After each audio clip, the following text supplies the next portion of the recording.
You're listening to a Roddenberry podcast. Don't touch that dial. We'll be right back. We'll have more news this evening, but first... The latest Gene-ology, a Roddenberry podcast.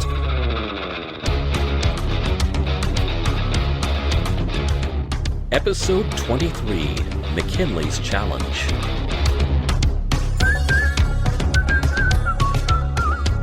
Welcome to Mission Log Gene-ology. I'm Hurrle Green. And I'm Norman Lau.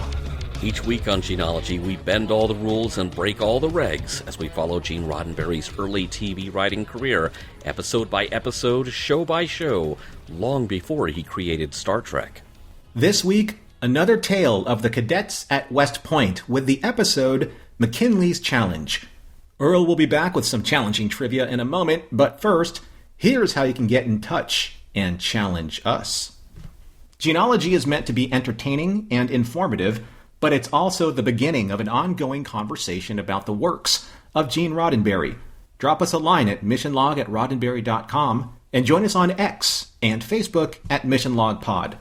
While you're at it, leave us a review and a rating at Apple Podcasts or your favorite podcast platform. And please remember, your comments could be used on future installments of Gene-ology.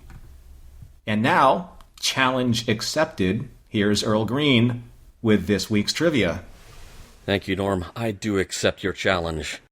And McKinley's challenge as well. So let's start out talking about our guest stars. Starring as Cadet Dick McKinley, we have Chris Warfield. Now, Chris's acting career spans 5 decades, but very few on-screen appearances. He could also be seen in guest roles on Death Valley Days, The Outer Limits, the Lassie TV series, My Three Sons, and then his acting career all but stops in the 70s, where he picked up a parallel career under the name of Billy Thornburg. And without belaboring the point too much, let's just say that Billy Thornburg was involved in producing and directing adult films. So, 2 very different careers for Chris Warfield, who died in 1996. Donna Martell stars as Maria Garcia. Now, Donna is a striking face who could be seen in such films as Project Moonbase, The Hills of Utah, and Abbott and Costello Meet the Killer Boris Karloff. Yes, that was really a movie. Donna was actually of Italian descent, but as often happened in the early days of film and TV, hey, you look slightly exotic, you could be just about any nationality, just try to get the accent right. Obviously, a bit more thought is put into authentic casting nowadays, but her character still makes quite an impression on Cadet McKinley, so what do I know? Starring as McKinley's roomie, Cadet Rodriguez, we have Valentin de Vargas. His character may be strongly implied to have roots south of the border, but Valentin himself was born no further south than Albuquerque. And acting wasn't the only career he ever envisioned. After serving in the Army himself, Valentin was a law student before the acting bug bit him. He put in many guest appearances on such shows as Bonanza, Rawhide, The Fugitive, The Wild Wild West, Mannix, multiple episodes of Mission Impossible, Kung Fu, and the original V series. On the big screen, he was seen in To Live and Die in L.A., Hellfighters, and Hatari. We lost Valentin de Vargas in 2013. In the end credits of this episode, very unusually, there are 2 directors of photography and 2 assistant directors. So, were there reshoots on this episode? Or, and I thought of this after this occurred to me, there may have been different units gathering stuff like the parade footage than the unit that was doing what you normally think of as first unit photography. So that is a possibility that could explain that unusual credit. We do have some very minor Star Trek connections. Cadet Riley, one of McKinley's roomies, is played by Don Eitner, who was the unnamed navigator in the Star Trek episode Charlie X. Likewise, Ron Burke, who puts in an appearance as an unnamed upper-class cadet, put in an uncredited appearance as one of Val's worshippers in The Apple. And in an interesting coincidence, we've seen actor Michael Garth before. Here he played Major Reimer, whose brutal assessment of McKinley becomes a bit of a story point, but we also saw him in Thicker Than Water as Major Foley, who delivered tragic news to the Hamilton brothers. Now, the explanation for this is probably very simple. He's already got a uniform with major stripes on them that fits him, so, why not? Let's book him for multiple episodes. Michael appeared in 4 West Point episodes, in fact, and 2 of them happened to have been written by Gene.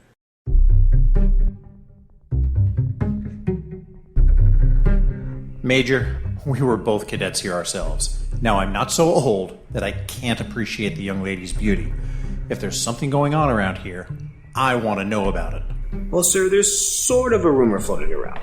I'd be worried if for anyone but McKinley. Excuse me, sir. McKinley wouldn't know how to break a regulation if he wanted to. He shows very little imagination, initiative, or ingenuity. Yes? Excuse me, sir. I was hunting for the pencil sharpener. Under the stairs. There. Unfortunate accident. I'm sure he overheard. Maybe it wasn't so unfortunate, sir. Maybe that's just the way he needed it. Just that bluntly.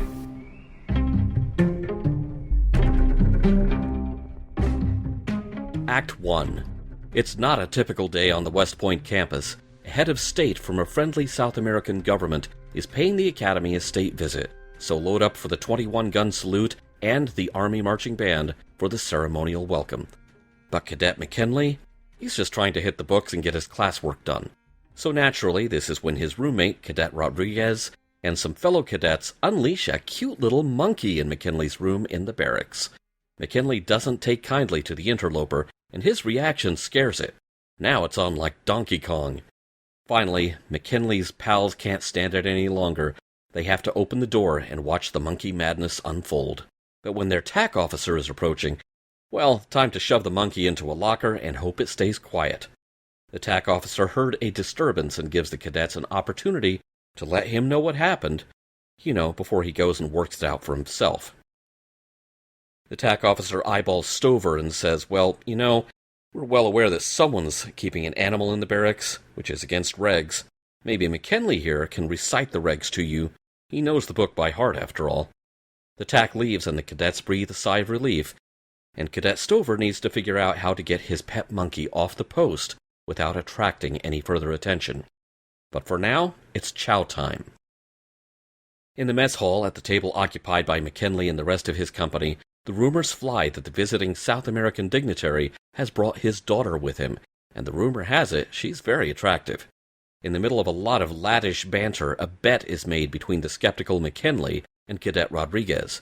If the rumors are true and the visiting president's daughter is on campus, and she's beautiful, McKinley will break regs in line with a long-standing West Point tradition, climbing the garden walls at the superintendent's house on campus to pick a rose and invite her to the cadet dance. And if she's not there, someone owes McKinley a package of real live Brazil nut cookies. During formation drills for the benefit of the visiting dignitaries, McKinley sees an older woman near the diplomatic party and scoffs. Brazil nut cookies it is, then. Oh, no, hold up, wait a minute. Oh, the president's daughter is here. So that's Senorita Maria Garcia, and wouldn't you know it, she is beautiful. McKinley's challenge accepted. Act 2. Cadets McKinley and Rodriguez take a stroll past the superintendent's house on the West Point grounds. Rodriguez goads his fellow cadet. The fence is right over there. You can just go climb it and grab a rose right now. But McKinley isn't taking the bait. As he sees it, there's a wrong way to do things, and there's the Army way to do them. And he chooses the Army way. And that means just straight up asking the visiting foreign president in the general's house if his daughter would like to attend this weekend's cadet dance. And that's a no from El Presidente. A polite no, but a no. So much for the Army way. Rodriguez keeps needling McKinley about his straight-laced approach to this whole business of landing a date with Senorita Garcia. Rodriguez's ancestry is from that part of the world. Maybe he should be the one to try this. But McKinley isn't backing down. Later that day, back at the general's quarters, McKinley has requested public information detail, supposedly to get an interview with Senorita Garcia. The general is a little worried. The last thing he needs is a diplomatic incident, and This is the second time McKinley's been at his house today, but the major commanding McKinley's company isn't worried. That kid? He's as by the book as you can get. McKinley is the least likely cadet to cause an incident. In fact, he's shown little in the way of initiative or original thinking or... Oh, hi, Cadet McKinley. Obviously, the cadet who was looking for a pencil sharpener wasn't supposed to hear that. Whoopsie. During the interview with the president's daughter, McKinley stays on task. If there's an ulterior motive for him getting this assignment, he's doing his best not to make it obvious. Despite that, Senorita Garcia seems charmed and maybe a bit bewildered at the businesslike front that McKinley is maintaining. Then in walks Rodriguez with a bouquet of flowers, that old smoothie. Even the president is amused by the cadet's admission that he, borrowed some roses from the general's garden. And just like that, the interview is over, and it's difficult for McKinley to hide his disappointment. Back at the barracks, McKinley's buddies commiserate with him, but they all say basically the same thing. Nobody expected him to be the one to pull this off, and Rodriguez has a surprise to reveal. Even he didn't manage to entice Senorita Garcia to come to the dance. She was too impressed with McKinley. When Stover shows up looking for his pet monkey, who has been hanging out in McKinley's bunk, McKinley says he's got an idea. This monkey needs a way to leave the base without breaking regs. McKinley still needs to make an impression on Senorita Garcia. Maybe each of these problems can be each other's solution. After dinner in the backyard of the general's house, the general and the president are talking shop, and Senorita Garcia admires the rose garden and the monkey? And if she finds that surprising, the next thing she sees is Cadet McKinley clambering over the wall, offering her this pet as a gift. Then they start talking. And then Senorita Garcia hears her father and the general walking back this way, and hides McKinley, well, in the bushes. We'll call this the Homer Simpson maneuver. Turns out that she and McKinley lost track of the monkey, but that's okay. The general found the monkey. Well, maybe the monkey and the general found each other. The general fumbles his way through an apology about how the presence of a lovely young lady at West Point stirs a sense of obligation and duty among the cadets to provide her with the proper escort. And McKinley breaks cover because he just can't help himself. It wasn't about duty and obligation to him. It's about her. And he simultaneously apologizes for breaking pretty much all the regs at once, and again asks the president for the honor of escorting his daughter to the cadet dance. The amount of tandem uncharacteristic boldness and respect for authority is a marvel to behold.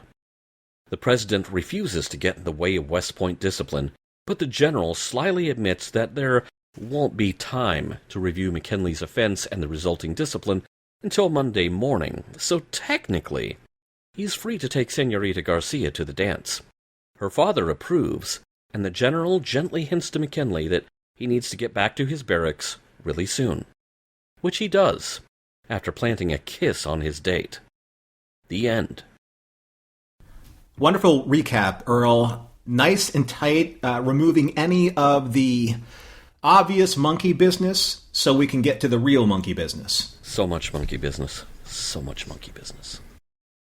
And that brings me to literally my first thought watching this episode for the first time. Holy crap, Hammeroff can smuggle a live monkey into this joint? This guy is good.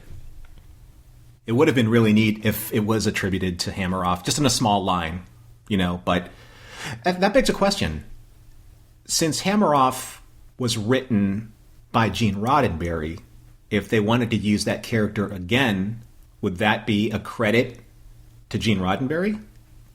No, because Gene is working for the show. He is a staff writer. So What he creates is the copyright of the show. It belongs to the show.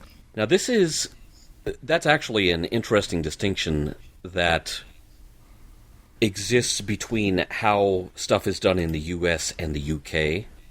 For example, there are numerous instances in Doctor Who especially where if the writers were not on staff working for the BBC directly, if they were freelancers pitching into the show, and they created a character that stayed with the show, like K9, you've got to credit those guys forever.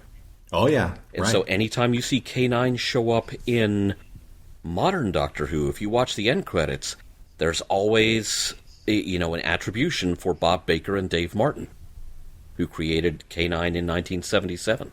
Or the Daleks created by Terry Nation. Exactly, yeah. If they were not working on staff, the copyright rests with them.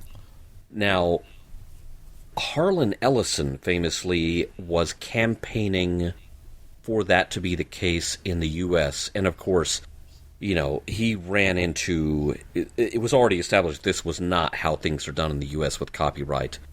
And that really got under his craw specifically related to the character of the Guardian of Forever,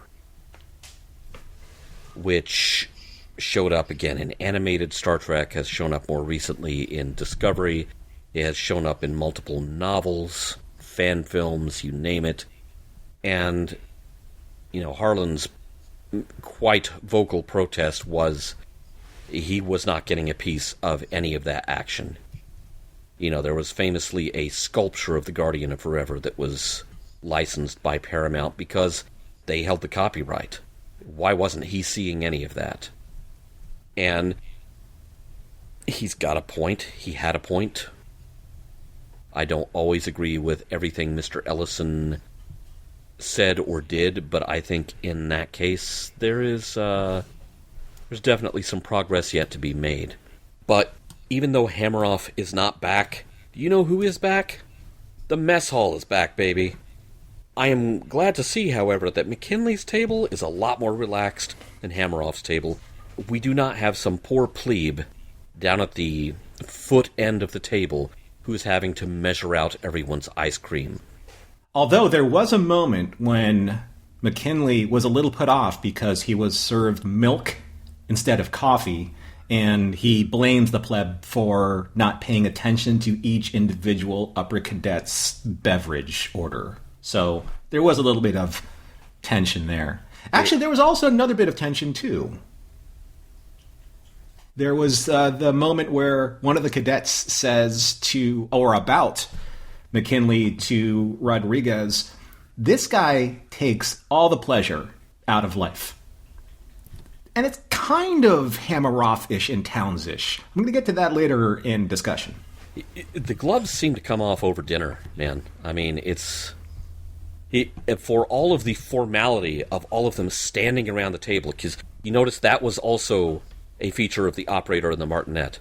Everyone standing around the table waiting for whoever was calling out to the entire mess hall, chow down.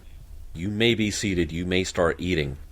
And, they're all standing stiffly at attention.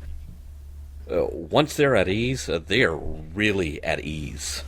Well, there's something I also wanted to bring up, and it starts off at the very beginning of the episode, and it gets into kind of like the pre-dinner sequence. There's a lot of what appears to be like real, actual either formations or parades or footage from the dining hall that's...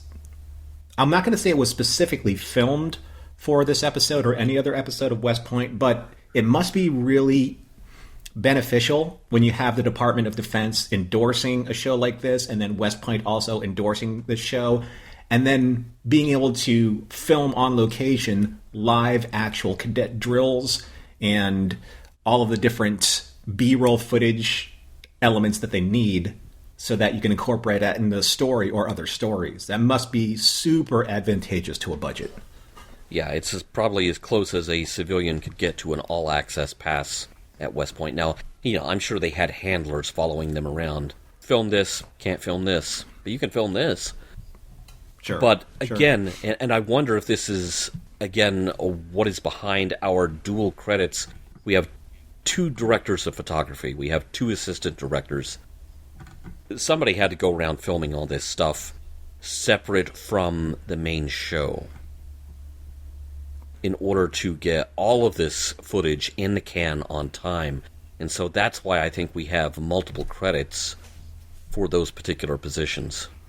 Yeah, that makes sense now, for sure. You have someone off, doing, second unit and primary unit. So you have the 2 ADs, which makes a lot of sense. Yeah. But in this episode in particular, even the second unit footage, as you pointed out, is of story importance. And so, yes, you would actually dispatch an AD to work on that, instead of just sending, here, cameraman, go film whatever. You know, it's something very specific, and like the parade formations, there is kind of wide-angle footage of that whole impressive ceremony going on. But you also have close-up footage of McKinley and Maria Garcia kind of noticing each other, kind of like, you know, there's 1,000 guys out there, but it's like she's locked eyes on him and he on her. Yeah. And so there might be your difference between your first unit and second unit shots, possibly even on the same day. You could have 2 camera crews for the same event. It's very well possible that they probably planned it that way, too, because permissions, you know, and shooting schedules and the ability for people to, again, have a chaperone that's being, escorting these teams around so that they don't film things that they're not supposed to or they're not approved to film. So, yeah, it makes a lot of sense here. There were a couple really interesting character arc moments in the opening dormitory scene where Rodriguez and a couple of the fellow cadets, you know, pull the prank of letting the pet monkey, you know, into McKinley's quarters and interrupting his studies. There's a line there that I thought was really interesting. And since we're looking at the evolution of Gene's work, not only from a writing standpoint, but a character development standpoint, one of the cadets says about McKinley, they call him a walking zombie, a living dead one. He walks, he talks, he never smiles. Who does this sound like in a future Gene Roddenberry series? I'm not saying which series. I'm just saying it sounds similar to something. Maybe could be the seed of something. Who knows? It sounds like some green-blooded son of a... But what I also like seeing in this particular sequence is I think it's the first time we've seen diversity casting in West Point, at least the West Point that we've seen so far. Now, you said in trivia that that McKinley's roommate is named Rodriguez, but I never heard it said specifically in the episode. Did you? Did I just miss it? Yeah, I think it's said a couple of times. Okay. Especially, mainly in Act 2. I don't think we get a name on the guy in Act 2. Because when I went and double-checked my recap before I read it, I found there was one instance where I had Cadet ? In there. Because we literally don't hear his name spoken until the back half of the show. That's what I thought, yeah. Okay. Obviously, you know, with Maria, it's, you know, the ethnic-sounding name, the ethnic-sounding allure, or the ethnic appeal. That's all very well established, of course. There's an interesting line, though, that was written that, for me, it felt like it had a very interesting double entendre. It's when Rodriguez and McKinley are talking about whether or not McKinley can pull off being able to ask Maria out on a date. You know, and this was in front of the superintendent's house, or the general's house. McKinley says, "There's a wrong way to do things and an army way." And I found this line to be particularly strange because of the conjunction "and." There's a wrong way and an army way. And in terms of breaking this down from my English 101, the way is the object, wrong and army are the adjectives, which means the wrong way and the army way are one and the same, based on the conjunction. So I'm wondering if Gene slipped that in because the army way may not be the right way. It's just the army way. I did not catch that. That is a good catch. And I've got some thoughts on... There's some stuff in here that I wonder how Gene got it past all of the layers of people who had to approve this script for production. Mm-hmm. Because there was some stuff in here that I found really surprising. It really begs the question, aside from certain military details that can't be revealed to the public, how closely whoever was reviewing these episodes in the final production or whatever made it into the can were really paying attention, as opposed to, that's a red flag, but everything else is okay. We don't really worry about this stuff. We worry about the military stuff getting onto the public domain. The other stuff is just, you know, it's fodder, whatever it is, you know, for the, you know, the TV consumer. Yeah, but the whole thing happens on a military post. Yeah. Arguably one of our most important military posts in the United States. Can they let anything slide? Especially when it's also a recruiting tool. Yeah, well, I do have a thought about that. So we'll get to that in our discussion points. Number one thing that you need to know about any Latino family, do not mess with a lady's abuela. Ever. It's so hilarious. That scene where McKinley's just like glancing at her out of the corner of his eyes, and she's just staring him down. Like a hawk. Yep. Yeah. Not a word of dialogue there, but so much being said. That's the part of the culture. They are, the abuelas or the aunties or the titas, they're just looking at you and you're like, I'm going to pick you apart at every possible moment. How dare you? You're not even good enough. I don't care if you're from West Point. You're not going to date, my granddaughter or my niece. Or do you think McKinley is ever going to face as formidable a foe as that? You know what? If he does, I don't see why he would be afraid of anything less than that. Yeah. The test has been passed. Exactly. The challenge. That is McKinley's challenge right there as the abuela. Yeah, that was the challenge. The way that everyone talks about Maria, there's a lot of Helen of Troy energy going on here. Like, the face that launched 1,000 ships, or at least in Maria's case, like the face that launched an 1,000-yard dash up a wall, dash down a wall, and basically a dozen illegal roses. The face that launched a monkey over the wall. Do you think that was just being laid on maybe a little too thick, or do you think that I don't know, it seemed that it was bringing like a lot of lightness to the episode, which was nice. And it's a 3-point free throw with the monkey! Right over the wall. There's a scene where we hear the major, who is over McKinley's company, and the general they're trying to have a kind of a private sotto voce conversation out in the hallway. McKinley is not meant to hear it. Right. And his major says he shows very little imagination, initiative, or ingenuity. Ouch. There is some concern from the general in that scene that McKinley overhearing that might not have been a good thing. The major says maybe he needed to hear it. I'm not sure who's right here. That's a really good point to bring up. And by the way, hi, Mark Kinley. So, because that's exactly kind of like what came to mind here. First of all, it's nice to see that you have to leave a room to go find a pencil sharpener somewhere in the house, because that's exactly how McKinley walked into this situation of overhearing Mr. Roper and Mr. Hurrle. So, yes, I did date myself with that reference. It's hard to say what motivates these young men at West Point. Whether it's through the grapevine, whether it's reputation, whether it is back channeling, or, these kind of like hallway whispers.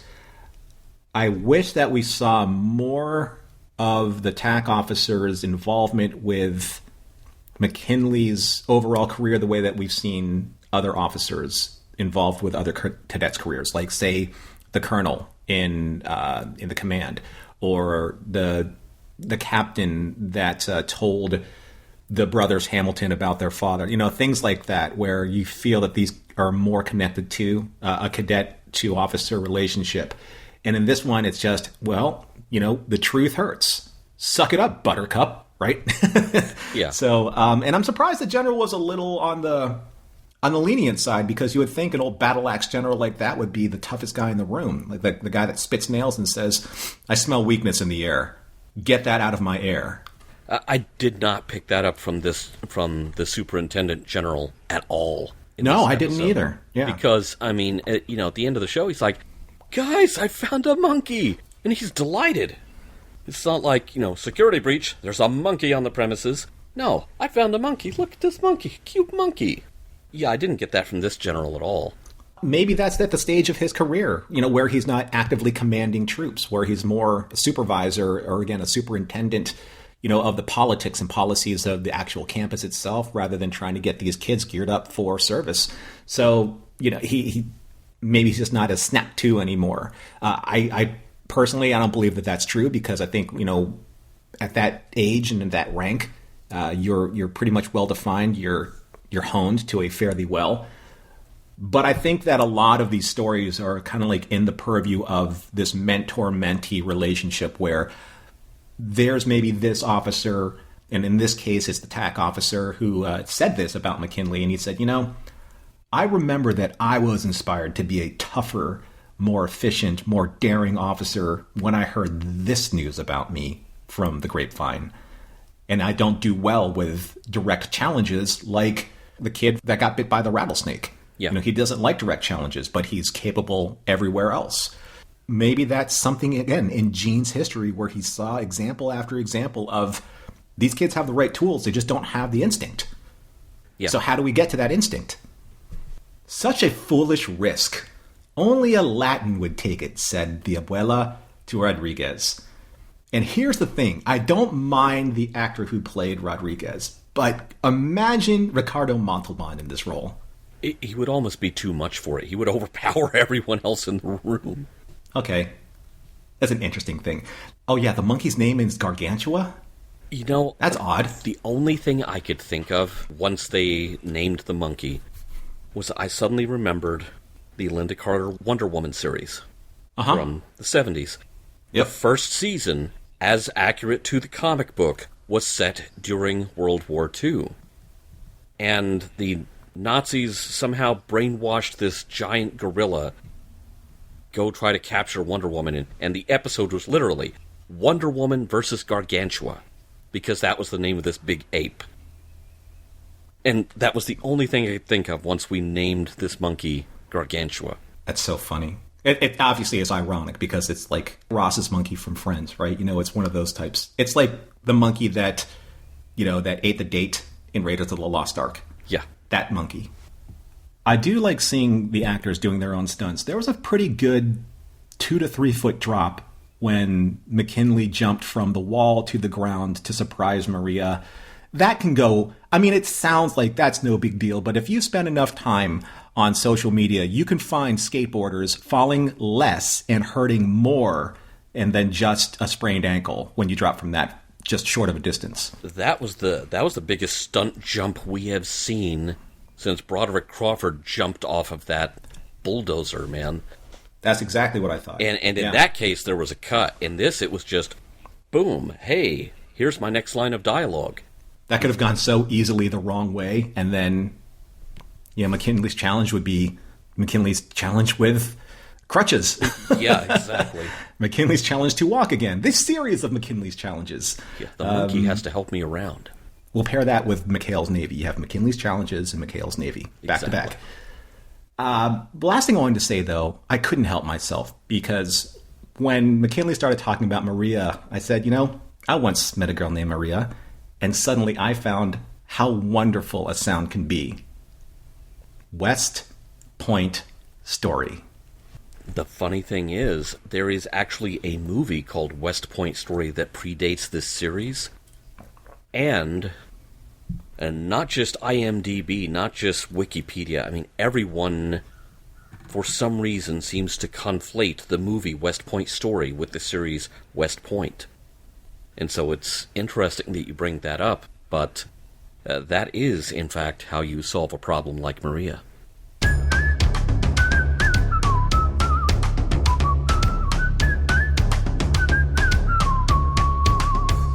All right, Norman, I'm sure we're going to cover some serious ground here, but there is a super minor plot point in the grand scheme of what the episode is trying to get across to us, but I do have to get this out of my system.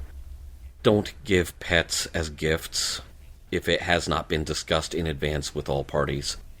I know that kind of eliminates the element of surprise, but I don't care if it's a fellow primate or a kitten, or, as we're recording this, and kind of timestamp our episode, we have Easter coming up. Don't spring a bunny on someone if they are not ready for that commitment and have no idea what it means.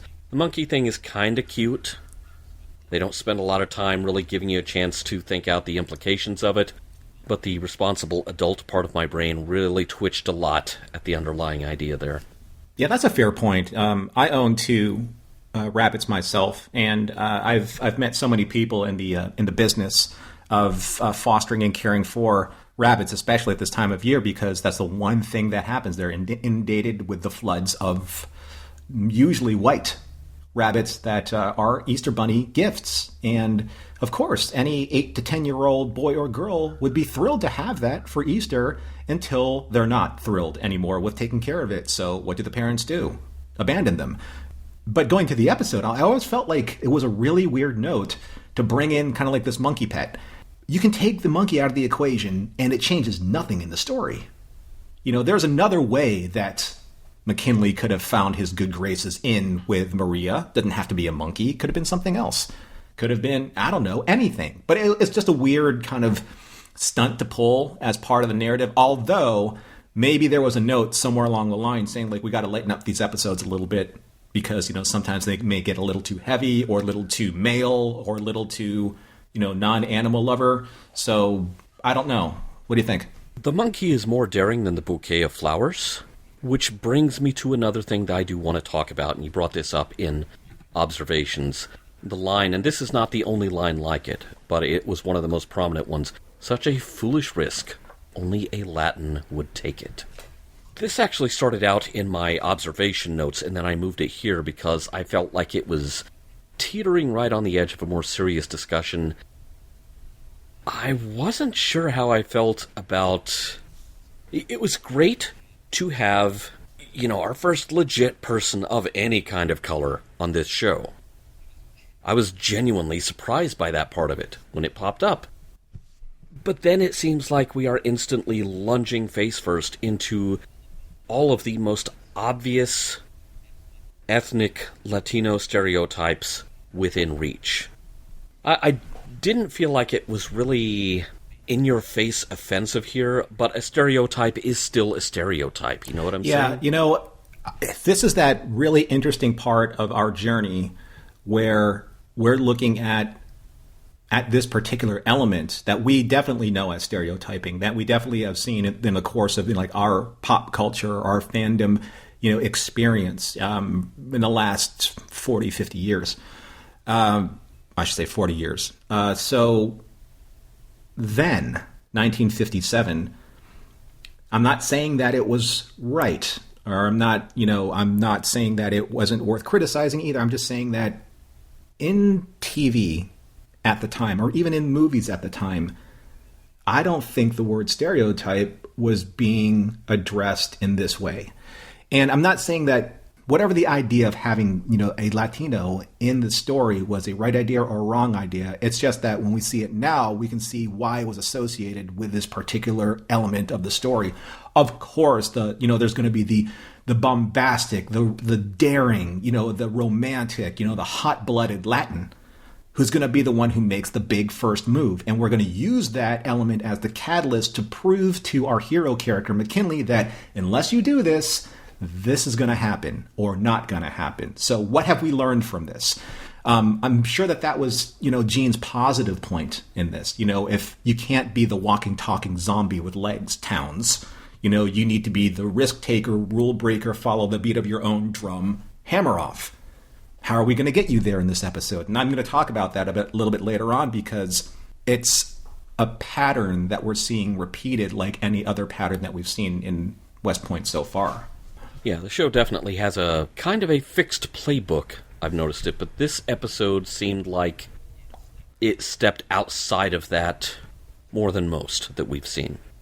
From a story and production standpoint, I am honestly kind of surprised that this episode got past the story editor and then got past whoever in the Department of the Army was having to read these scripts and either rubber stamp them yes or send them back no. Because there's so much breaking of the regs happening here.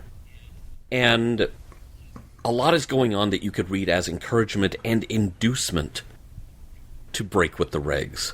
This isn't a criticism of the story. I was just stunned that everyone involved approved it because, as we've pointed out, this is a soft recruiting tool for the Army.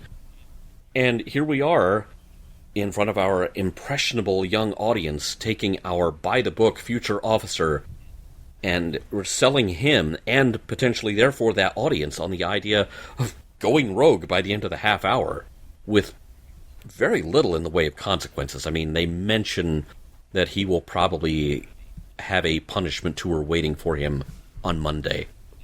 But that's it. That's a fair observation, I think, because we have alluded to, and it's by no means like a fact at all. We have no notes saying that this is a recruiting tool for, West Point or the United States military at the time. But at the same time, though, we do see these characters of a certain quality by the books, regulations, etc.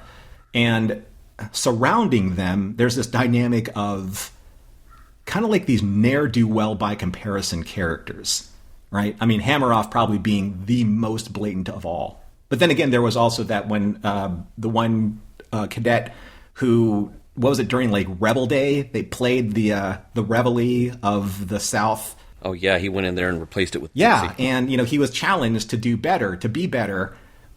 I do think that there's kind of an interesting charm about this, because I think that at West Point, maybe in this stage of their development, post-World War II, kind of like moving past Korea at the time, I think they want to show the American public, especially audience, that this is, geared towards that we're not a bunch of stiffs. Maybe that's why the general isn't portrayed that way.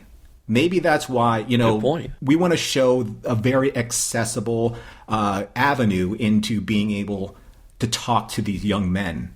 Maybe some of the young women out there, but mostly the young men out there saying, you know what?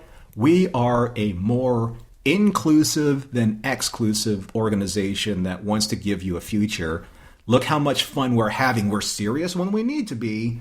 But these are just regular people, regular guys, just like you, just like Charles C. Thompson in the beginning, just like everyone else. They're not super people. They're not, they're not robots. They're regular, ordinary people with so much diversity in not their skin color, for sure, but diversity in their personalities, and which one are you out there in the audience watching this episode? Because if you can connect with this character, there's another one in the next next episode that you're going to connect with, or someone's going to connect with. You just see what I'm saying? Yeah, exactly. And let's not forget, there's this whole list of inducements that they have built into this show. There's cozy coats. Oh, yeah. There is great outerwear. There's pet monkeys. Now there's beautiful women. And, fried onions. Hammeroff's burgers with fried onions. You can't go wrong. So there's a famous phrase that's going to happen in one of Gene's future series. A future series or series of the future? You be the judge. But it's the phrase, risk is our business. Or maybe in the case of this episode, mind your own business. Right?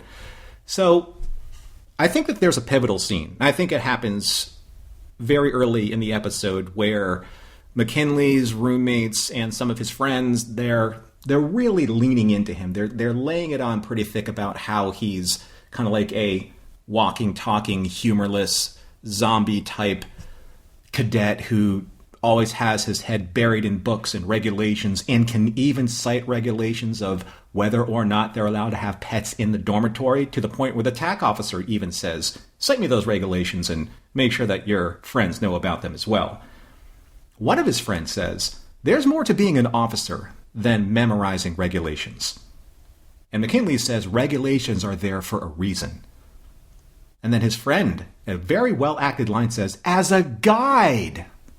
The regulations are there so that you know the box. We talked about this before. There is the box of what you need to know, and then being able to think outside the box. That's where the phrase comes from, as far as I understand. Thinking outside of the rules and regulations. Hammeroff said this in The Operator in the Martinet, where he says, I'm going to go and write my own book. Because in my own book, I still get the job done and have fun at the same time. I can still do my duties and fry onions at the same time. It's the same thing. And it brings me back to that observation I made about there's a wrong way to do things and an army way. The double entendre that maybe Gene meant. I don't know if he did or not. That's the way that I'm reading that line. But here's the big thing, as we always analyze Gene's writing into how it will influence either the series he's in now or the future series that he's going to be working on. The inflexible, humorless, walking textbook that can cite rules and regulation at will from memory. Are we seeing actually our first glimpse into what will later become Vulcans? Is this where that proto-Vulcan personality, characteristic, culture comes from? No, I'm not seeing it, because we had Mark and Kamala back in the Secret Weapon of 117, definitely proto-Vulcans there. Here, what I am seeing, especially with that exchange that you brought up between McKinley and one of his roomies, one of his bunkmates, this sounds more like we are casting McKinley as that cadet who has his nose in the books all the time until his buddy steers that little blonde lab assistant past him. And then suddenly that changes everything. That is where I see McKinley. I don't see him with pointed ears. I see him as being the very serious cadet who suddenly gets bowled over because someone else walks into his life. And it changes the whole calculus of what the rules and the regs are for.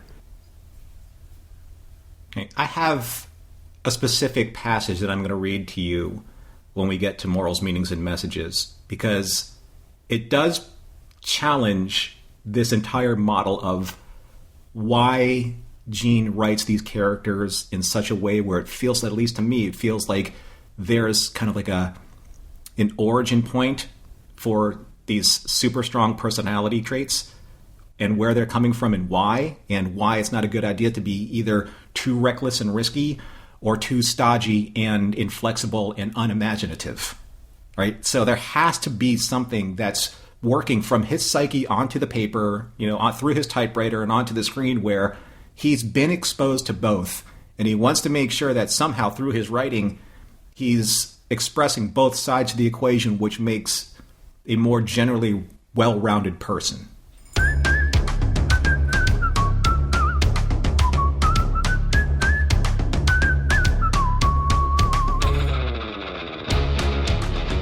I think we've met the challenge here, Earl. I think we've met the challenge of McKinley's challenge, and I think we've overcome that challenge. That remains to be seen, because we still have to do what we do with every mission log main and mission log Gene-ology, and that is to really dive deep into the morals, meanings, or messages, if we were able to find any in this episode. So I think we did. I don't know if you did. That's your particular challenge. What say you? Well, I will accept that challenge and try to express what I found in this episode, because I found something that was kind of personal that has absolutely nothing to do with the Army or regs or anything like that. I do have some sharp reservations about elements of McKinley's challenge. I really couldn't overcome the feeling that I was seeing some kind of perhaps ultimately harmless, but still some Latino stereotyping going on. And, of course, I'm still uncomfortable with, hey, you weren't expecting a pet monkey, but here's a pet monkey. Overall, though, this was a fun episode.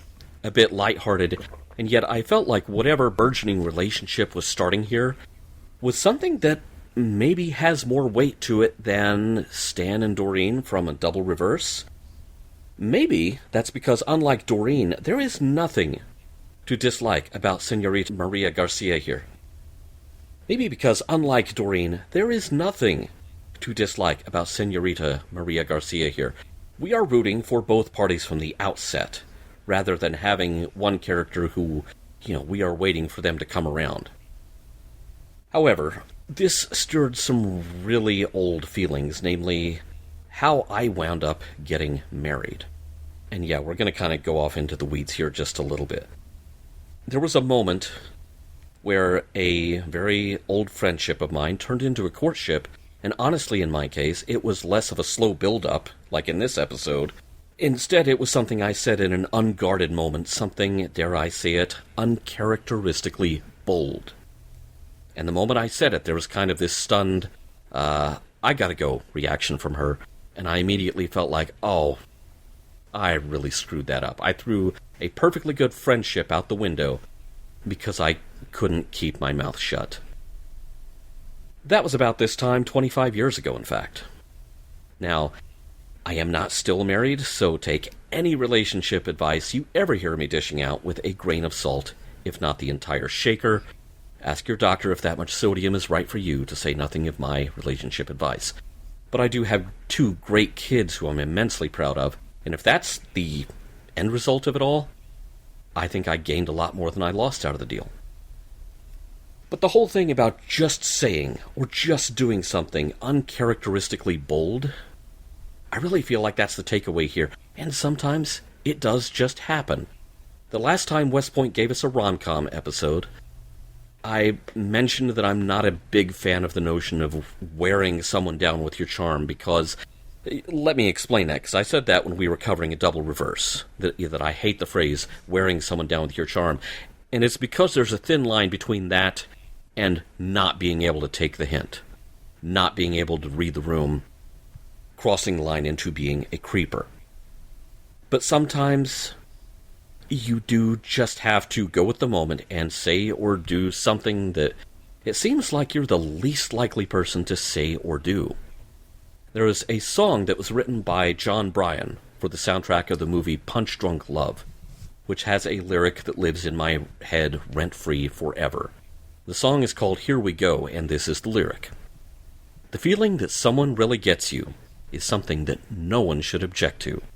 It could happen today, so I suggest you skip your habit of laying low. It's the end of the things you know. Here we go. Because someone could say hello, you old so-and-so, here we go. And that was my takeaway here, is that you do, perhaps with a little bit of prodding from your buddies, finally have to take the risk. You never know what might happen.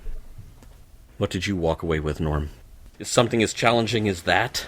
Well, I think there was a wonderful setup, for their relationship in I think it was the second parade sequence where McKinley and Rodriguez and, their friends and their entire company, they were doing the parade celebration in front of the dignitary.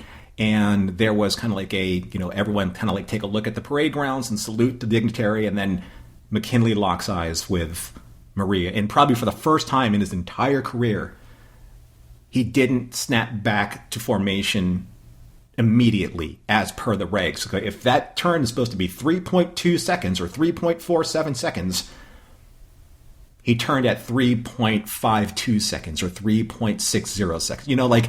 He missed the regulation for the first time in his life. And I'm sure that was the pebble that brought the entire mountain down, right? So that happens. It's the old adage of, I fell in love, I got, a glance across a crowded room. You don't know when it hits you, but it hits you. And I do love at the end, when Maria said to her father, praising McKinley for his daring, she said, Papa, it was such a brave thing to do for him to break regulations, to break, the protocol.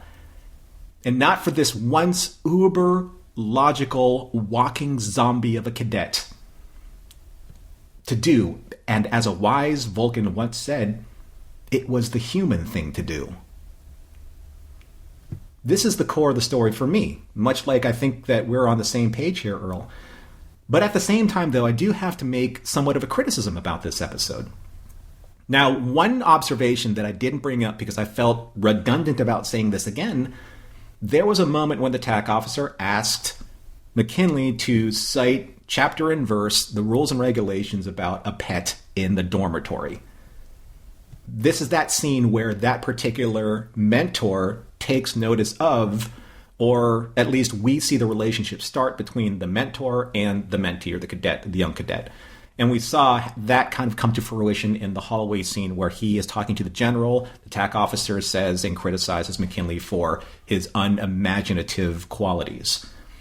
However, as well as I think that's set up in this episode, it's nothing that we haven't seen already from West Point. And I think that this is where, I'm not saying this is a bad thing, because again, we don't know when these things were ever replayed for any audience in 1957.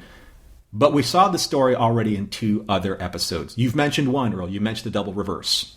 Okay, so that's the rom-com style of episode where you have stodgy cadet, and yes, their relationship was a little bit different. Obviously, Doreen wasn't nearly as easy to get along with as Maria. That was Maria's whole purview in this episode, was she was just the trophy for the challenge, right?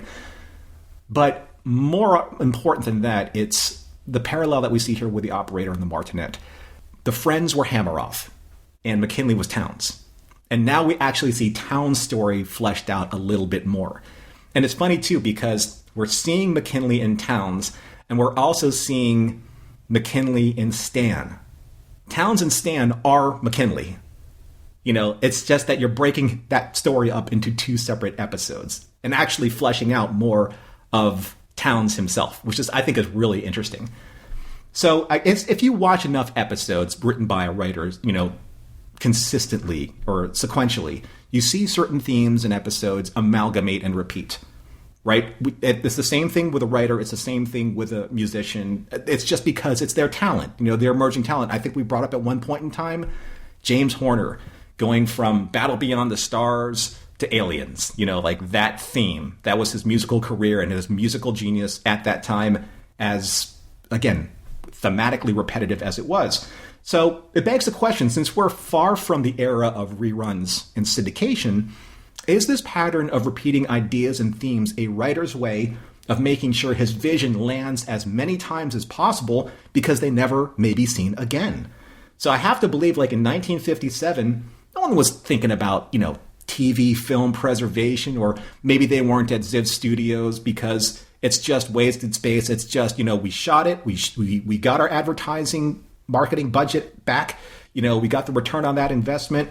It takes too much time, money, and effort to warehouse these things. So it's not going to be seen ever again. Who would imagine of doing that? And back then, like, yeah, sure, we're going to have these on reruns. We're going to put this in syndication. But the thing is, those phrases didn't exist back then. So, and not in the way we archive entertainment now. So being able to, like, take your shot every single time and say, this is the story I want to tell, then if I have 10 ways of doing that, I'm going to take 10 of the same shots, just at different angles. Does that sound logical? Yeah, television was considered a very disposable medium at the time. Produce it quick, get it on the air quick, it's done. Now, I wonder, with you having said that, here's a crazy thought. Should the entirety of West Point have been about one handful of 4 or 5 guys the whole time? Like it was always Hammeroff and Towns and Stan and McKinley and Rodriguez for the whole series. Instead, it's an anthology show. Would it have had more impact if we followed these same guys through all of this stuff? Or would the similarities have just been pointed up even more? That's a great question.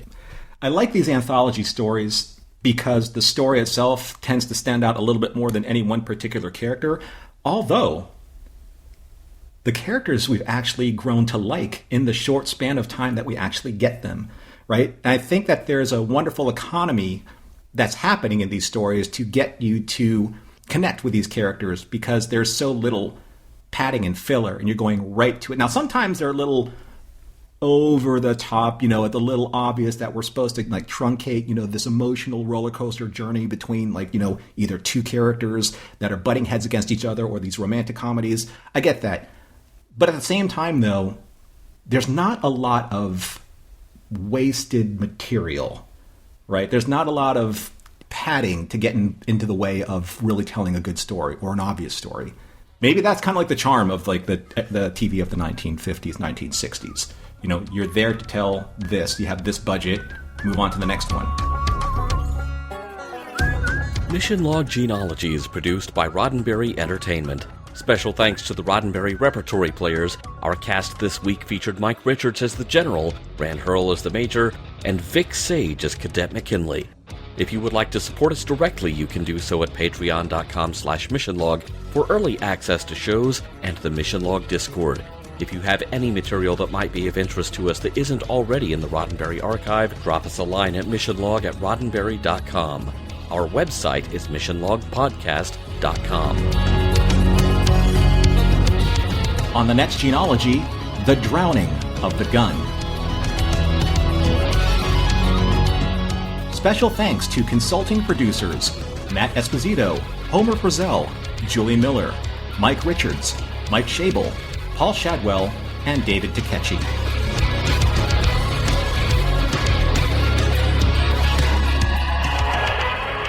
We'll be back next week with more of your favorite programs. This concludes our broadcast day.